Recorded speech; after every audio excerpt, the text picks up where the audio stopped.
Selamat siang anak-anak semua. Selamat Siang, Ibu. Siang, Bu. Oke, kita ketemu lagi hari ini. Coba sebelum mulai pelajaran, Ibu mau tanya siapa yang tidak hadir hari ini? Adakah yang tidak hadir? Hadir semua, Ibu. Hadir semua, Bu. Oke, hadir semua ya. Oke, udah siap belajar hari ini? Sudah, Ibu. Siap, Ibu, siap. Siap ya, Ibu minta tolong coba Selamat pimpin doanya dulu sebelum kita belajar. Silahkan, Nak.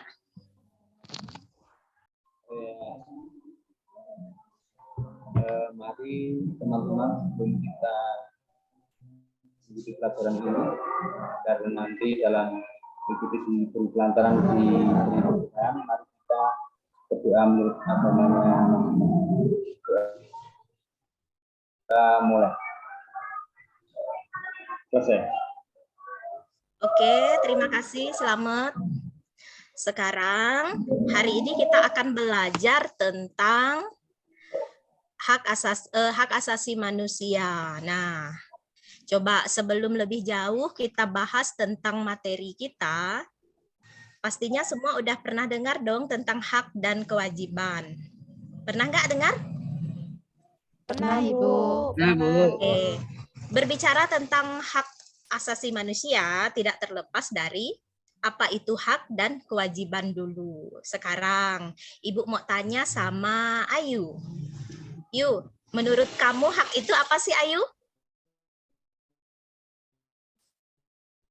Ya, hak itu adalah sesuatu yang diperoleh untuk kita gitu, Ibu. Atau sesuatu yang harus kita terima, Ibu. Oke, jadi kalau menurut Ayu itu hak adalah sesuatu yang harus kita peroleh. Coba Ibu mau dengar lagi pendapat dari Lita. Kalau menurut Lita, hak itu apa, Nak? Hak adalah sesuatu yang harus didapatkan, Ibu. Sesuatu yang harus kita dapatkan. Dapatkan. Nah, berbicara tentang hak tidak terlepas dari kewajiban. Pernah dengar kata kewajiban?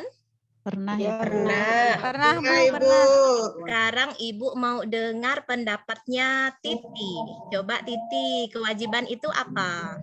Sesuatu yang harus dilakukan dengan penuh tanggung jawab, Ibu. Sesuatu yang harus dilakukan dengan penuh tanggung jawab. Kalau tadi hak itu sesuatu yang mestinya kita dapatkan, sedangkan kewajiban itu sesuatu yang harus kita lakukan dengan penuh tanggung jawab. Nah, di sini Ibu beritahu kalau antara hak dan kewajiban itu harus berjalan dengan beriringan atau seimbang. Jadi kita tidak boleh menuntut hak kita saja sementara kita tidak menjalankan apa yang menjadi kewajiban kita. Nah, di pembelajaran kali ini anak-anak kita akan belajar tentang harmonisasi hak dan kewajiban. Secara sederhana artinya seperti yang Ibu bilang tadi, antara hak dan kewajiban haruslah berjalan dengan seimbang atau proporsional. Apa saja, Bu, yang kita mau pelajari hari ini? Yang pertama, kita akan belajar tentang apa itu hak dan kewajiban. Itu yang terlebih dahulu. Kemudian setelah kita tahu apa sih konsep hak dan kewajiban itu, kita masuk ke dalam hak asasi manusia itu sendiri. Nah, setelah itu kita juga akan belajar tentang kasus-kasus pelanggaran HAM yang terjadi di Indonesia. Dan yang terakhir adalah apa sih upaya yang harus kita lakukan untuk sebagai upaya yang kita lakukan untuk menegakkan HAM yang ada di Indonesia ini. Oke, sekarang kita masuk ke pembelajarannya. Ibu share dulu untuk materinya. Perhatikan baik-baik nanti penyampaiannya. Nanti Ibu akan minta beberapa orang untuk menyampaikan kembali apa yang sudah Ibu sampaikan. Jadi jangan sampai tidak memperhatikan, kita perhatikan baik-baik.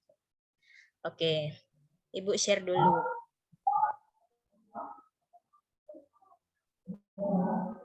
Sudah kelihatan? Sudah, Ibu. Sudah ya? Oke. Sekarang perhatikan baik-baik. Yang pertama yang kita lihat di sini adalah konsep hak dan kewajiban asasi manusia. Apa sih HAM itu? Sebelum kita masuk lebih jauh ke pembahasannya, coba dari kalian, Ibu mau dengar, adakah yang udah tahu apa itu HAM? Coba Ibu mau dengar pendapat dari Henrida. Coba Henrida, apa itu HAM, Nak? HAM itu hak dasar yang secara kodrat melekat pada diri manusia, Ibu. Melekat pada diri manusia. Artinya setiap orang yang dilahirkan ke dunia itu otomatis sudah Manusia. sudah memiliki hak asasi pada dirinya masing-masing. Jadi seperti itu. Kita lihat ya materinya anak-anak. Bagian A yaitu konsep hak dan kewajiban asasi manusia. Jadi hak asasi manusia itu lahir tidak terlepas dari sejarah penindasan dan perlakuan sewenang-wenang pihak penguasa kepada rakyat atau bawahannya. Nah, jadi aturan mengenai HAM itu tidak serta-merta lahir begitu saja, tetapi ada peristiwa yang melatar belakangi sehingga lahirlah peraturan-peraturan yang mengatur tentang HAM atau hak asasi manusia. Berikutnya, legitimasi hak asasi manusia di Indonesia secara formal atau resmi tercantum dalam Undang-Undang Negara Republik Indonesia tahun 1945 dan Maklumat Pemerintah tanggal 3 November tahun 1945. Nah, berikutnya.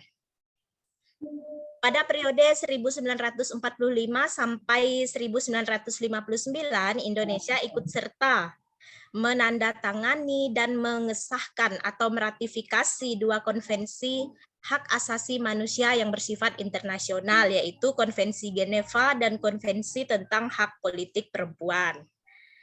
Sekarang, terdapat pula Rencana Aksi Nasional Hak-Hak Asasi Manusia atau RANHAM adalah dokumen yang memuat sasaran, strategi, dan fokus kegiatan prioritas Rencana Aksi Nasional Hak Asasi Manusia se-Indonesia.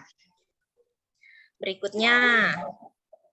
Nah, manusia memiliki hak kodrati yang meliputi hak hidup dan hak merdeka, serta hak memperoleh atau memiliki kekayaan.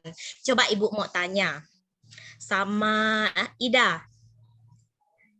Apakah kita sudah memiliki hak hidup? Tentu sudah ya, karena kita bernafas saat ini. Kemudian Ibu mau tanya lagi, hak untuk merdeka. Ida, menurut kamu, kita sekarang udah merdeka belum sih? Udah, Bu. Ya. Merdeka dalam artian kita tidak dijajah. Tapi kalau merdeka di dalam hal lain mungkin berbeda, Bu. Tapi kalau saya sebagai pribadi sekarang sudah terasa bebas, bisa ingin apa saja yang diinginkan oleh saya. Jadi tidak ada yang menghalangi gitu ya. Itu kan merdeka, prinsip hidup saya bisa diikut kemauan saya bisa didapatkan, adanya keinginan mendapatkan sesuatu dan itu sudah disiapkan oleh pemerintah misalkan. Begitu, Bu. Iya, terima kasih ya. Nah, sesuai dengan porsi kita masing-masing, kalian sebagai pelajar sudah merdeka tentunya kan, kalian sudah bisa menikmati pendidikan. Kalau zaman dulu itu orang mau sekolah aja susah loh, ya kan? Nah, harus orang yang memiliki jabatan, harus orang yang dekat-dekat dengan penguasa itu yang bisa mendapatkan pendidikan. Tapi kalau sekarang, selama kita memiliki kemauan, maka kita bisa mendapatkan hak kita. Berikutnya. Nah, macam-macam hak asasi manusia. Coba ada berapa di sini anak-anak? Ada berapa, Nak? 6. Ada 6. Coba Ibu minta tolong Heni bacakan. Yang pertama itu macam-macam hak asasi manusia itu ada apa, Heni? Ya, Bu. Yang pertama hak asasi pribadi, Bu. Hak asasi pribadi. Heni bisa contohin nggak, Heni, hak asasi pribadi? Contohnya hak untuk menikah, Bu. Hak untuk menikah, apalagi? Hak untuk bekerja, Bu. Untuk bekerja, seperti yang Ibu sudah bahas sama Ida.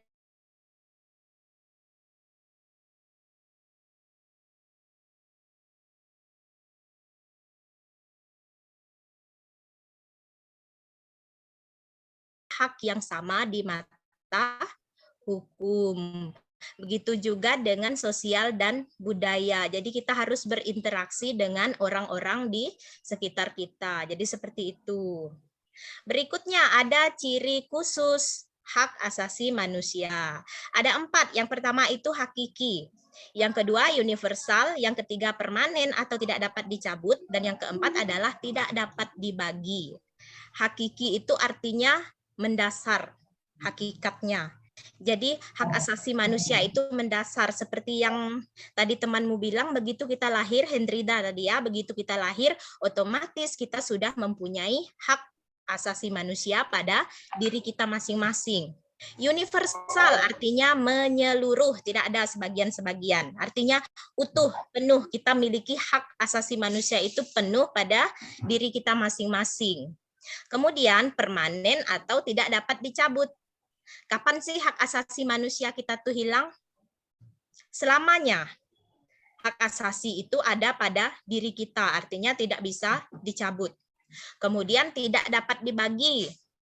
Artinya setiap manusia itu memiliki hak asasi manusianya masing-masing, tidak boleh dibagi sama orang lain. Nah, seperti itu anak-anak. Coba sampai sini. Ada yang mau menanggapi dulu enggak? Aman ya? Paham ya berarti ya? Oke, Ibu lanjut. Sekarang ke konsep hak dan kewajiban asasi manusia. Hak dan kewajiban merupakan dua hal yang saling berkaitan. Tadi di awal pembelajaran, Ibu sudah tanya beberapa teman, apa sih hak kamu, apa sih hak, apa sih kewajiban? Nah, tadi Ibu kita sudah dengar sama-sama, teman-temanmu sudah memberikan pengertian tentang hak dan kewajiban itu sendiri. Kalau hak tadi itu adalah sesuatu yang harus kita dapatkan. Sedangkan kewajiban itu adalah sesuatu yang harus kita lakukan atau kita laksanakan dengan penuh tanggung jawab. Nah, sekarang lihat.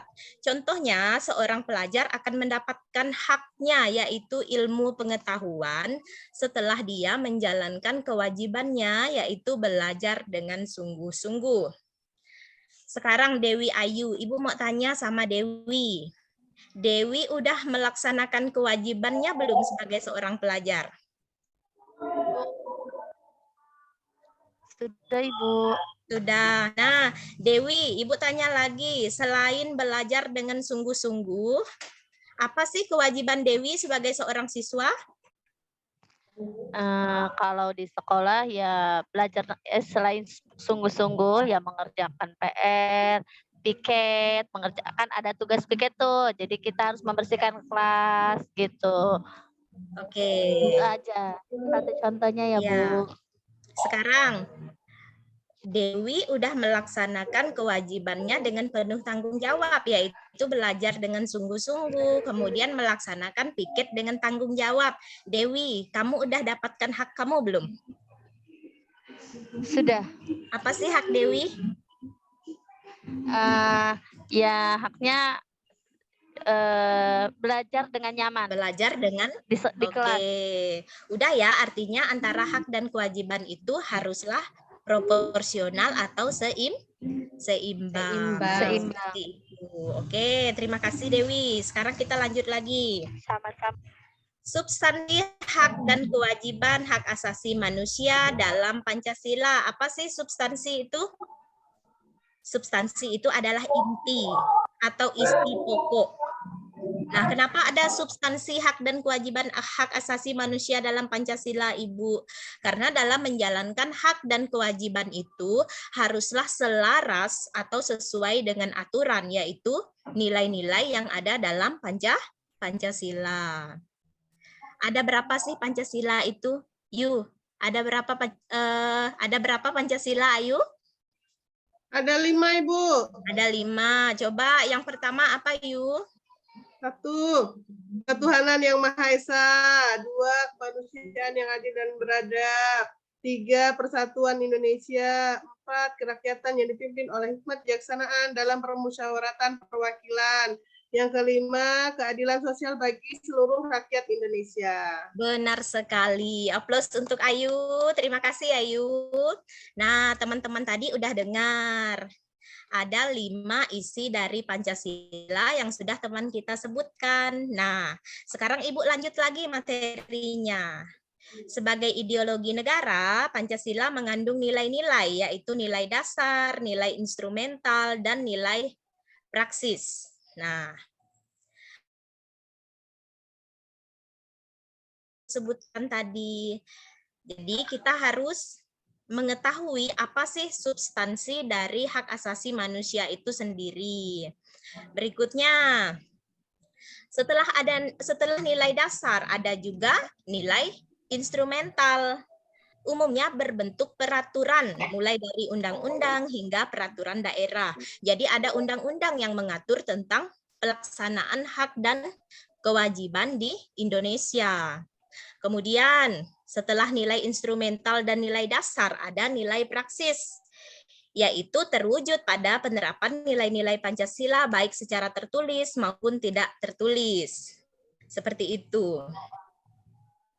Berikutnya, kita masuk ke kasus-kasus pelanggaran HAM. Coba anak-anak sekalian, pernah dengar nggak ada kasus pelanggaran HAM yang terjadi di sekitar kita atau di Indonesia saja? Coba, ada yang pernah dengar? Pernah, Ibu. Pernah. Coba apa saja kasus yang pernah kalian dengar? Lita, kamu pernah dengar kasus pelanggaran HAM apa, Lita? Pelanggaran HAM yang seperti kasusnya Munir, lalu pembunuhan Marsinah, Trisakti, bullying, dan lain sebagainya, Bu. Oke, terima kasih. Nah, kalau seperti kasus Marsinah dan Munir itu memang kasus yang sangat-sangat dikenal luas di masyarakat ya, bahkan penyelesaiannya sampai sekarang pun masih belum bisa dikatakan benar-benar selesai, karena memang kejadiannya itu penuh dengan misteri seperti itu. Nah, jadi kenapa dikatakan melanggar HAM, Bu? Karena menghilangkan hak hidup orang lain. Nah, kalau Marsinah sama Munir itu kan dibunuh, jadi hak hidupnya itu dirampas oleh orang lain, maka kasus tersebut disebut dengan pelanggaran HAM. Nah, berikutnya, kasus pelanggaran HAM itu meliputi pelanggaran hak asasi manusia yang bersifat kejahatan biasa dan kejahatan luar biasa. Kalau menurut Ibu ya, terlepas dari kejahatan biasa atau luar biasa, yang namanya melanggar hak orang lain itu bukan tindakan yang dibenarkan dan harus ditindak. Betul nggak, anak-anak? Coba Ibu mau dengar dari Ida. Ida, kalau misalnya ada pelanggaran HAM di Indonesia, tetapi si pelaku itu dibiarkan berkeliaran bebas begitu saja, apa sih yang terjadi menurut kamu? Coba nak berikan pendapatmu. Pendapat saya nantinya tidak ada keadilan, Bu. Nanti banyak terjadi pelanggaran-pelanggaran HAM, terutama pemerintah, karena pemerintah sebagai pelaksana kebijakan itu benar-benar harus menjalankan peraturan hukum. Jadi pelanggaran HAM ini jangan sampai terjadi lagi seperti tahun-tahun ke belakang, gitu, Bu. Ya, betul. Kalau tidak ditindak si pelaku pelanggaran HAM itu, jadi kalau Ibu menilai ya, tidak ada lagi penghargaan terhadap manusia lain. Nah, seperti itu maka akan terjadi kekacauan di negara kita. Seperti itu. Nah, sekarang kenapa sih ada kasus pelanggaran HAM yang terjadi? Tentunya ada faktor-faktor yang melatar belakangi. Coba kita lihat dulu. Faktor penyebab pelanggaran HAM yang berasal dari dalam diri seseorang atau faktor internal. Yang pertama, tidak seimbangnya pelaksanaan hak asasi dan kewajiban asasi. Seperti yang Ibu bilang tadi, hak dan kewajiban harus berjalan beriringan, artinya seimbang. Kemudian, belum adanya kesepahaman dan kesamaan mengenai konsep HAM. Jadi apa untuk menanggulangi semua ini harus diadakan pelatihan seperti itu. Kemudian bersifat sikap individualisme, mementingkan diri sendiri, tidak memikirkan orang lain. Kemudian kurangnya kesadaran tentang hak asasi manusia serta rendahnya sikap toleransi. Berikut, kalau tadi itu adalah faktor internal yang menyebabkan terjadinya kasus pelanggaran HAM. Sekarang ada faktor eksternal atau faktor dari luar. Apa saja sih anak-anak faktor dari luar yang menyebabkan terjadinya pelanggaran HAM? Yang pertama itu adalah lemah dan kurang berfungsinya lembaga-lembaga penegak hukum. Seperti yang kita tahu di sekitar kita sekarang, krisis kepercayaan masyarakat terhadap institusi Polri itu sedang terjadi. Karena penanganan kasus-kasus tertentu yang memang memakan waktu dan berkesan bertele-tele seperti itu. Kemudian yang kedua, penyalahgunaan kekuasaan. Memang tidak semua. Seperti yang Ibu bilang tadi, krisis kepercayaan oleh masyarakat terhadap institusi Polri karena adanya beberapa oknum yang menyalahgunakan kekuasaan yang dimilikinya, sehingga bertindak sewenang-wenang terhadap orang lain. Kemudian yang ketiga, penyalahgunaan kemajuan teknologi. Jadi tidak memilah dan memilih mana yang pantas dilakukan. Mementingkan diri sendiri sehingga berefek buruk terhadap kehidupan orang lain. Seperti itu. Berikutnya, nah seperti yang tadi Nak Lita sudah sebutkan, ada kasus Munir, ada kasus Marsinah, itu adalah contoh-contoh kasus pelanggaran HAM yang sangat-sangat dikenal luas di masyarakat kita Indonesia. Berikutnya, nah pada pasal 28 ayat 4 Undang-Undang Negara Republik Indonesia tahun 1945 menyatakan bahwa perlindungan, kemajuan, dan penegakan serta pemenuhan HAM adalah menjadi tanggung jawab negara, terutama pemerintah. Sekarang Ibu mau tanya sama Alfian, apakah hanya tugas pemerintah saja untuk menegakkan hukum supaya HAM di Indonesia itu bisa berjalan sebagaimana mestinya? Coba Nak Alfian, berikan pendapatmu Nak.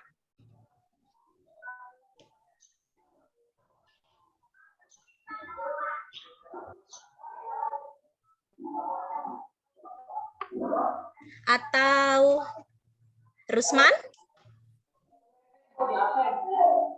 Apakah penegakan hukum supaya HAM itu bisa berjalan sebagaimana mestinya di Indonesia itu hanya tanggung jawab pemerintah? Tidak, Bu. Jadi tanggung jawab siapa aja, Rusman? Itu merupakan tanggung jawab kita semua sebagai warga negara yang baik. Oke. Nah, sekarang Ibu lanjut bertanya lagi sama Rusman lagi.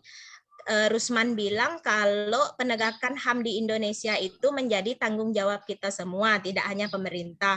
Rusman, kamu sebagai murid, sebagai siswa, peserta didik, apa sih yang bisa kamu lakukan sebagai upaya kamu ikut menegakkan HAM di Indonesia? Coba berikan satu contoh.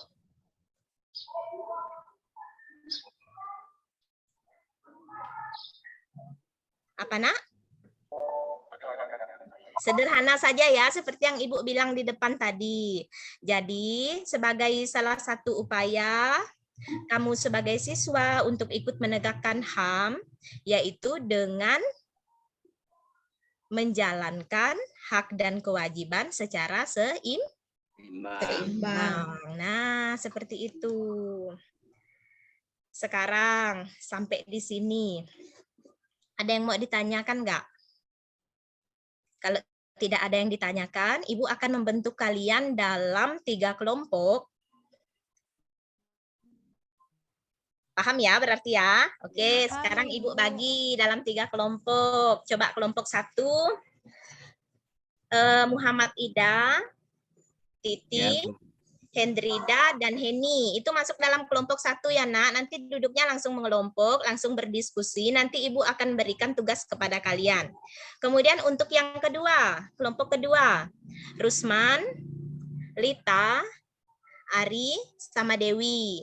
Nah, langsung ke kelompoknya masing-masing. Kemudian kelompok ketiga, Alfian, Slamet, dan Ayu. Ayo segera berkelompok sesuai dengan yang sudah Ibu bagikan. Ya, Bu. Ini lembar pekerjaan yang harus kalian diskusikan. Nanti kalian tuliskan jawabannya di sini. Nanti Ibu akan minta perwakilan dari kelompok-kelompok untuk mempresentasikan hasil dari diskusinya hari ini. Coba lihat ini. Ibu mengambil salah satu kasus yaitu tewasnya Taruna ATKP Makassar yaitu Aldama Putra 19 tahun di Rumah Sakit Sayang Rakyat Makassar pada 5 Februari 2019. Aldama meninggal akibat penganiayaan yang dilakukan oleh seniornya. Ia dianiaya karena tidak menggunakan helm saat masuk ke lingkungan kampus. Sederhana sekali kan sebenarnya kalau kita melihat hanya tidak pakai helm tetapi dianiaya sampai meninggal. Nah, berdasarkan ilustrasi kasus di atas, ilustrasi contoh kasus di atas, Ibu minta untuk kalian masing-masing kelompok berdiskusi tentang 3 hal ini. Yang pertama, apa sih penyebab terjadinya kasus pelanggaran HAM? Kemudian yang kedua, apa yang terjadi jika pelanggar HAM dibiarkan atau pelakunya tidak ditindak? Apa yang kira-kira terjadi menurut kalian? Kemudian yang ketiga, yang terakhir sebagai siswa, apa yang bisa kamu lakukan sebagai upaya kamu ikut menegakkan HAM? Silahkan dikerjakan, Ibu minta untuk semuanya aktif dalam kelompoknya. Jadi jangan ada 1 orang atau 2 orang yang hanya diam saja di kelompoknya. Bisa dipahami ya? Bisa, Bu. Oke, sekarang Ibu kasih waktu untuk berdiskusi dulu. Nanti siap-siap kelompok yang Ibu tunjuk untuk memberikan, menyampaikan presentasinya. Oke, silahkan berdiskusi dulu. Semuanya terlibat aktif.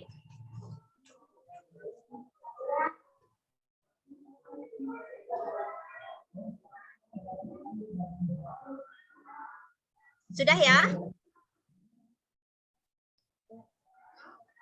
Coba Ibu minta dari kelompoknya. Kelompok 2 dulu. 1 orang Ibu minta untuk menyampaikan hasil diskusi dari kelompoknya. Coba terserah. Kelompok 2, ayo sampaikan. Ya Bu, kami. Oke, Ari, silakan Ari. Dari kelompok 2, anggotanya ada Rusman, Lita, Ari, dan Dewi. Ingin memaparkan hasil diskusi kami ya Bu, berkaitan dengan beberapa pertanyaan tadi. Yang pertama, apa penyebab terjadinya kasus pelanggaran HAM? Nah, jawaban dari kelompok kami yang sudah didiskusikan yakni 1. Sikap egois, 2. Tingkat kesadaran HAM yang rendah, 3. Kurangnya sosialisasi. Kemudian pertanyaan yang kedua, apa yang terjadi jika pelanggaran HAM dibiarkan atau tidak ditindak? Nah, jika pelanggaran tersebut tidak ditindak atau dibiarkan, maka yang terjadi adalah kekacauan, tingkat kejahatan semakin tinggi, tidak ada penghargaan terhadap manusia lain. Dan yang ketiga, sebagai siswa apa yang bisa Anda upayakan dalam menegakkan HAM, yakni memulai dari diri kita sendiri, menyeimbangkan hak dan kewajiban, dan menghargai hak-hak orang lain, dan kita juga harus memiliki rasa empati terhadap sesama. Itu Bu jawaban dari kelompok 2. Terima kasih. Oke, terima kasih ya kelompok 2. Tepuk tangan dulu untuk kelompok 2. Oke, begitu juga dengan kelompok yang lain. Ibu yakin semuanya kalian sudah bekerja dengan baik. Nah, jadi begini ya, untuk kesimpulan pelajaran hari ini, jadi antara hak dan kewajiban itu tadi harus dilaksanakan secara seimbang atau beriringan. Nah, bagaimana cara mengatasi atau melakukan upaya penegakan HAM di sekitar kita? Harusnya kita mulai dari diri kita sendiri, tergantung dengan porsi kita. Kalau kita sebagai pelajar, apa yang harus kita lakukan? Tadi sudah Ibu sampaikan, laksanakan hak dan kewajiban kita secara seimbang. Apa hak kita, Bu? Mendapatkan pengetahuan. Apa kewajiban kita, Bu? Belajar dengan sungguh-sungguh. Begitu juga dengan kita sebagai masyarakat biasa. Kita harus melakukan apa yang menjadi bagian kita, karena upaya penegakan HAM itu tidak hanya menjadi tanggung jawab dari pemerintah saja. Jadi kita semua, kalau pemerintahnya saja yang bertanggung jawab, tentu tidak akan mampu tanpa ada dukungan dari kita sebagai masyarakat. Seperti itu. Sampai di sini ada pertanyaan nggak? Ya, Ibu. Ya, silakan. Paham semua ya hari ini ya? Paham, Ibu. Oke. Sekarang. Paham, Bu. Ya, pada pertemuan berikutnya, Ibu juga akan menyampaikan pembelajaran tentang demokrasi Pancasila. Nah, nanti di pertemuan berikutnya kita akan bahas lebih banyak lagi tentang demokrasi Pancasila, tentunya masih berkaitan dengan bahasan kita hari ini. Kenapa berkaitan? Karena demokrasi Pancasila itu adalah bagian dari hak asasi manusia itu sendiri. Kita punya hak untuk berdemokrasi, kita punya hak untuk menyampaikan pendapat kita sesuai dengan ketentuan-ketentuan yang berlaku di masyarakat. Jadi seperti itu. Coba Ibu minta 2 orang untuk memberikan refleksi tentang pembelajaran kita hari ini. Apa sih yang kamu dapatkan dari belajar kita hari ini? Coba, Ibu minta 2 orang, siapa yang mau? Ibu tidak tunjuk. Saya, Ibu. Oke, silakan, Nak. Ya, jadi apa yang kita pelajari hari ini bahwa setiap orang itu memang punya HAM yang dimiliki sejak lahir. Oleh karena itu, kita sebagai manusia yang beradab sesuai dengan sila kedua, kita harus menghormati dan melindungi setiap HAM orang lain. Sama halnya dengan melaksanakan hak dan kewajiban harus secara seimbang, Bu. Bagus sekali. Masih ada, Lita? Sudah, Ibu, sudah. Oke, tepuk tangan dulu untuk Lita. Luar biasa ya. Berarti Ibu bisa menyimpulkan kalau kalian hari ini memperhatikan pelajaran dengan baik. Terima Satu kasih. lagi. Ayo. Siapa? Ayu mungkin? Baik, Ibu. Jadi saya menyimpulkan untuk pembelajaran untuk hari ini yang saya tangkap itu yang pertama adalah tentang pengertian HAM. Pengertian HAM itu adalah hak dasar atau hak pokok yang dibawa manusia sejak lahir sebagai anugerah Tuhan Yang Maha Esa. Kemudian yang kedua itu tentang hak dan kewajiban sebagai warga negara. Jadi haknya itu adalah kita